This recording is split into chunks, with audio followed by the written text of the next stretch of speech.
আমাকে বলেছিল আপনি বাংলাদেশ ক্রিকেটের জন্য কাজ করতে চান কিনা। আমি এক বাক্যে হ্যাঁ বলে দিয়েছিলাম। আমি কিন্তু এখানে প্রেসিডেন্ট হওয়ার জন্য আসিনি। প্রথমে আমি দেখব, আমি এর আগেও বলেছি যে আমি কিন্তু আমি পেশাদার লোক। আমি ক্রিকেট আমার পেশা। একসময় খেলতাম, তারপরে ক্রিকেট উন্নয়নের কাজ করছি। এটা আমি চ্যালেঞ্জ হিসেবে নিয়েছি। তারপর যদি আমি ভালো করি, আমি হয়তো এই কাজটাই হয়তো আমি আইসিসিতে ফিরে গিয়েও করতে পারি, বা এখানে যদি এখানে জানি না কী হবে, বাট আপাতত আমার লক্ষ্য হচ্ছে একটা শর্ট টাইমের জন্য ভালো করে কাজ করা। ফার্স্ট অফ অল, আপনি একমাত্র আজকে ক্রিকেট নিয়ে কোশ্চেন করেছেন। আজকে দল আমরা সবাই টেনশনে আছি এই জন্য যে আমরা একটা ম্যাচ হেরেছি। আজকে ম্যাচটা খুব গুরুত্বপূর্ণ আমাদের জন্য, এবং আমাদের এই জানেন যে টি-20 আমাদের একটা সিলেকশন টিম আছে। আর এই টি-20 টিমে বেশ কিছু অলরাউন্ডার অলরেডি আছে।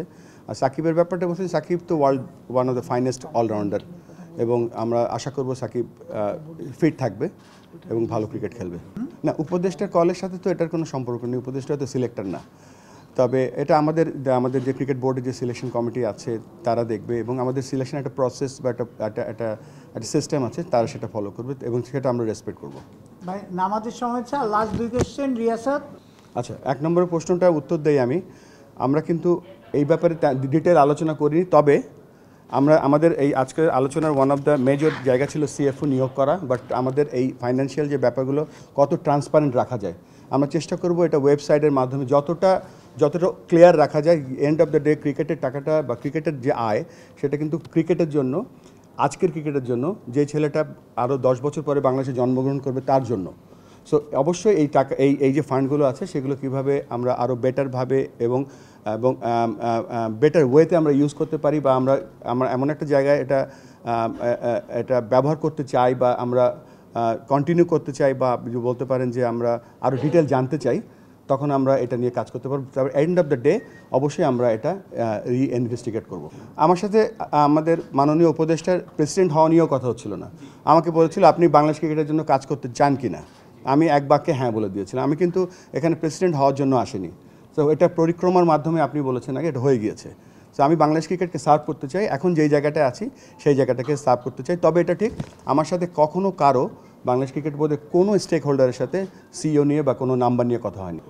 আমাকে একটা সাংবাদিক কালকে বলেছে আপনি সবথেকে গরিব প্রেসিডেন্ট যতগুলো প্রেসিডেন্ট বাংলাদেশে এসছে। আমার এই মুহূর্তে আমার কাছে কিছু নেই, আমি ওইভাবে কিছু করিও না।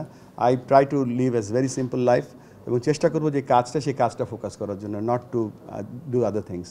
Thank you. আমরা বলতে চাচ্ছি যে ফ্যাসিলিটি নিয়ে অবশ্যই মাহবুব ভাই বলতে পারে আমার থেকে বেটার। তবে যেই ক্রিকেট উন্নয়নের কথা যেটা দেব ভাই বললেন, আমাদের কিন্তু প্রায়োরিটির নাম্বার 1 হচ্ছে দেশের ক্রিকেট ছড়িয়ে দেওয়া।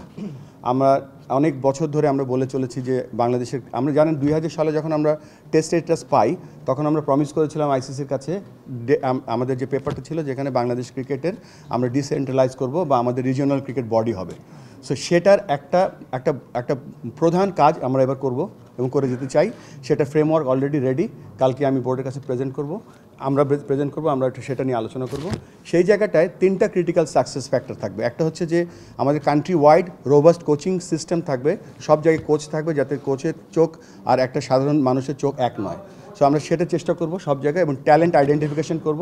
এবং 3 নম্বরে যেটা, সব জায়গায় আমরা একটা কম্পিটিটিভনেসের চেষ্টা করব। সব, যেটা গ্রামে হোক, স্কুলে হোক, উপজেলায় হোক, সব জায়গায় আমরা চেষ্টা করব একটা কম্পিটিটিভ, সব ফান ক্রিকেট থাকবে, কমিউনিটি ক্রিকেট থাকবে, তারপরে সাথে সাথে একটা কম্পিটিটিভ ক্রিকেট বা প্রতিযোগিতামূলক ক্রিকেট আমরা রাখবো, যেখান থেকে আমরা ন্যাচারাল র ট্যালেন্ট আমরা বের করে আনতে পারবো। সেটা হবে আমাদের মানে টার্গেট নাম্বার 1। সো আমরা কালকের পরে আরেকটু ডিটেল আপনার এই প্রশ্নের উত্তর